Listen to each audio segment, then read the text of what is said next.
Good morning, everyone, and welcome to Lecture 2 of the USGS BMKG training course. I'm Walter Mooney, a seismologist with US Geological Survey, and I'd like to give you an overview of the content of the course and explain the purpose and scope of what we'll be doing. So let's take a look at our introductory slides.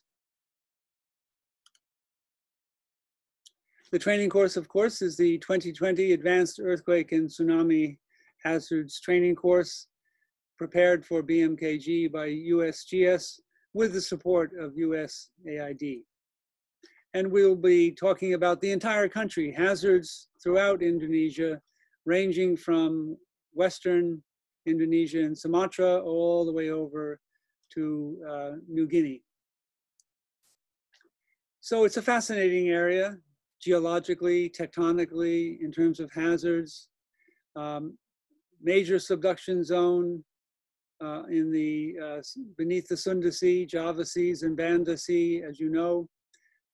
Active volcanoes, so many of them, all along these subduction boundaries, and a very complicated situation of curved subduction boundaries and strike slip faulting in eastern Indonesia. So we'll make a very, give you a very clear outline of the tectonics of this region. The agenda that we'll follow is very straightforward. We have 4 lectures each day in the morning with 10 minutes for discussion. My first lecture is lecture number 2, Introduction, Purpose and Scope. The third lecture will be given by Sean Hutchings of USGS on the seismicity of Indonesia, part 1. We'll have a break and extensive discussion, followed by Hale Putera, who will tell us about the tectonics of Eastern Indonesia. That will be a fascinating talk. And Jessica Reed will tell us about the major Indonesian tsunamis. Day 2 launches with the talk by Marcella Ciglia on the 2018 Palu earthquake and tsunami, and the first of 3 talks that you'll give on this important earthquake. And Ashton Woods will tell us about flooding hazards in Indonesia, a topic that you are all very well aware is a major hazard for the country. Carol Barrera will tell us about the regional geophysics of Indonesia, and she'll be showing us what you can do with the gravity and magnetic anomaly data. Daniela Munoz will tell us about the Indonesian tectonics and comparing it with global tectonics. I'll give a further talk on the day 3 in the morning about earthquakes and tsunami hazards in Indonesia. And Sean Hutchings will tell us part 2 of his talk on the seismicity of Indonesia. Marcella Ciglia will give her second talk on the Palu earthquake, and she'll focus on the second talk on the liquefaction and landslides, and that will lead into the talk by Jessica Reed, which will give more details on flow liquefaction and its relation to hazard. On day 4, Ashton Woods will give the first of 2 talks on climate and hazards, climate change and hazards. And Hale Putera will tell us more about volcanoes and earthquakes. Jessica Reed will continue her focus on the liquefaction and landslides, and her topic for day 4 is tsunamigenic landslides. Carson Tunnell will give a different talk than Hale Putera about tectonics. His is about the tectonic evolution of all of Southeast Asia. And I'll show some of those slides in this presentation as well. On day 5, we end with 4 talks. Marcella Ciglia will tell us about the origin of the Palu earthquake and tsunami. Ashton Woods will give part 2 of her climate and hazards talk. And Jessica Reed will finish her discussion of landslides and liquefaction with her presentation on earthquake-induced liquefaction. And finally, Ashton Woods will give a second talk for that day on hazards mitigation, and then we'll move on to the summary and closing session. So what about the tectonic evolution of Indonesia and Southeast Asia? Well, the reason we know about that, one reason, is that we have marine magnetic anomalies that we can date and that give us the direction of spreading. Here we see an example of ABC, where the seafloor has only opened a little bit, forming the pale yellow, pale orange anomaly. And as time goes on, this anomaly spreads away from the ridge, and as the Earth's magnetic field changes, you get the reversed magnetic polarization and the seafloor stripes. So this gives us the rate of plate motion. Magnetic anomaly data in the oceans gives us the orientation and the rate of spreading of the seafloor. So at about 70 million years, the Indian continent, subcontinent was moving to the north, heading towards southern Asia. Australia was located to the south of modern day eastern Indonesia, and there had not yet formed the islands of eastern Indonesia. But at 45 million years ago, a pair of subduction zones were formed. These are oceanic subductions. That means both plates are oceanic. The Proto-South China Sea subducted to the south beneath the Celebes Sea, and the Philippine plate began to subduct, the Pacific plate began to subduct beneath the Philippine Sea, and likewise the southern Indian Australian plate began to subduct beneath Sumatra, Java, and the eastern Indonesia. By 30 million years, we have a change of the geometry of these boundaries, continued formation of the Proto-South China Sea and Celebes Sea. The Philippine Sea was growing by seafloor spreading, and the Sula Spur coming from Australia is moving to the north and soon to be incorporated into eastern Indonesia. By 5 million years, we have nearly the present day geometry, and we have, as noted, pretty complex tectonics in eastern Indonesia compared to the simpler tectonics to the west. Strike-slip faulting on the Sarong Fault north of New Guinea, and the continued opening of the Philippine Sea and the South China Sea. So here's again the present day geometry of the land masses, the ocean crust, subduction zones, and strike-slip faults.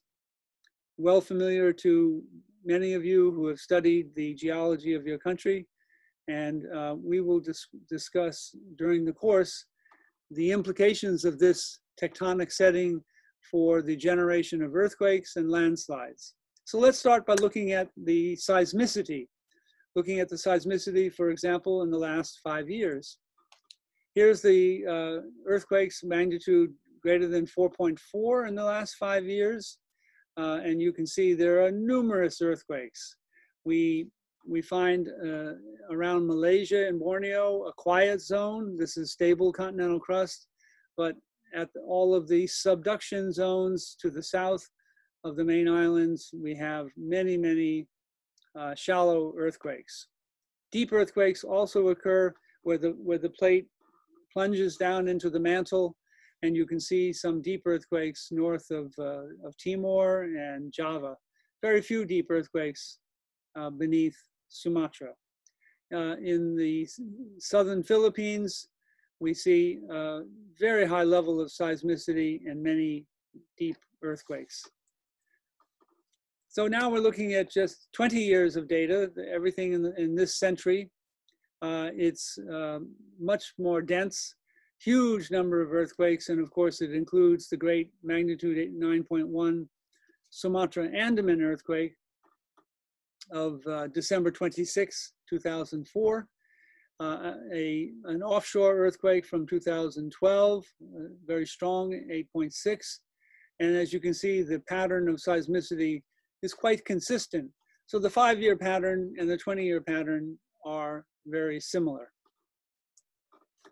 If we look at the geometry of the plates in a cross section, we can do this by looking at seismic tomography. This is a P-wave tomography result from Hall and Spachmann. And the blue is the fast S-wave velocities, and the red are slow. So the geometry of the plates can be seen by the velocity anomalies, where the cold, dense oceanic lithosphere shows as a blue zone extending through the mantle transition zone. Well, let's take a closer look at this tomographic image, which is located here at the boundary between Philippines and Indonesia. So we call the transition zone in the Earth the area between 410 and 660. And what you can see is the subducting slab moving its way through the transition zone and occupying the top of the upper mantle. This is again from Hall and Spachmann, 2010. Likewise, the eastward directed subduction goes all the way down through the mantle transition zone. The red area is very hot mantle material, and this region of eastern Indonesia, with all the tectonic activity, has a lot of hot mantle. So the reason we're interested in all of these details of the plate geometry is that we're concerned about the generation of tsunamis. 81% of the tsunamis are generated at megathrusts, at subduction zones, by low-angle thrust mechanism earthquakes. But 19% are generated by other mechanisms, including earthquake-generated landslides, volcanic eruptions, landslides on their own, and other unknown sources where we can't pin down for sure what was the mechanism. So in this course, we'll talk about landslides, volcanoes, liquefaction, and earthquake-generated tsunamis. Let's take a look at the very damaging earthquake and tsunami that occurred on September 28, 2018, about 2 years ago in Palu. This occurred on the left lateral strike slip fault in that region and was one of 16 tsunamigenic earthquakes that have occurred in eastern Indonesia in the past 20 years.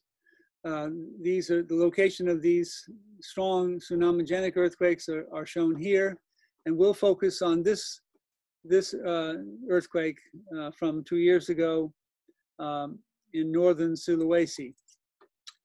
The 2018 Palu earthquake, tsunami, landslide, and liquefaction was generated by an earthquake that had an epicenter about 80 kilometers north of Palu and ruptured along a path as shown here by the dashed line. It's very well mapped on land, and its offshore geometry is, of course, much less certain. This earthquake generated tsunami waves that came just a few minutes after the main shock, with inundation that extended to nearly 500 meters inland, and with tsunami run-up heights of 8, 6, 10 meters and more. So it was a very strong tsunami that was generated. And this is because of the geometry of the Palu Bay, which focuses the wave height. The result, of course, is well known to you from your newspapers and TV reports. Talise Beach and Mamboro wiped out by the strong tsunami wave in the region of southern Palu. So what caused this tsunami? Well, certainly submarine landslides is one suspect. And here we showed in this cartoon this orange layer that is triggered to subside by the earthquake. And the motion of this land causes a displacement of the water column. And this is what generates the tsunami. So we can test that by looking at the amplitude and timing of the tsunami, and this will be the subject of the presentations by Marcella Ciglia. Liquefaction was also very prominent, as you know, and was really breathtaking, with houses moving and floating hundreds of meters as liquefaction took place. This was captured on people's iPhones.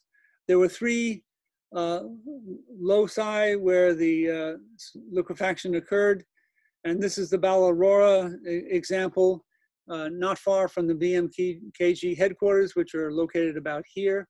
And as you can see, huge area of liquefied soil. Houses were just completely buried in this churning and moving liquefied ground, and it was very deadly landslide indeed. This particular location is located, as you can see, very near the trace of the fault. So the 2018 Palu earthquake motivates us to say more and more about non-traditional tsunami sources, that is to say non-subduction zone sources, because this left lateral fault caused not only strong ground motion shaking, but a huge tsunami and major liquefaction. So the topics of our 5-day course include earthquakes, crustal and megathrust, the deep events as well, tsunamis, their occurrence and mechanism, earthquake-induced liquefaction and landslides. This is a new topic for the USGS cooperation with BMKG. Earthquakes, volcanoes, and tectonics, where the earthquakes are located and what's their history. Submarine landslides and tsunamis, those are the ones that are suspect to have played a role in the Palu earthquake. And the recent results of many studies of the 2018 Palu earthquake, tsunamis, and landslides. And finally, we will summarize the knowledge of climate change and how that affects our estimates of tsunami hazards. So this is the introduction of the scope and purpose of our course, and welcome to the course. And we look forward to discussing and debating with you a great deal over the next 5 days. Thank you very much.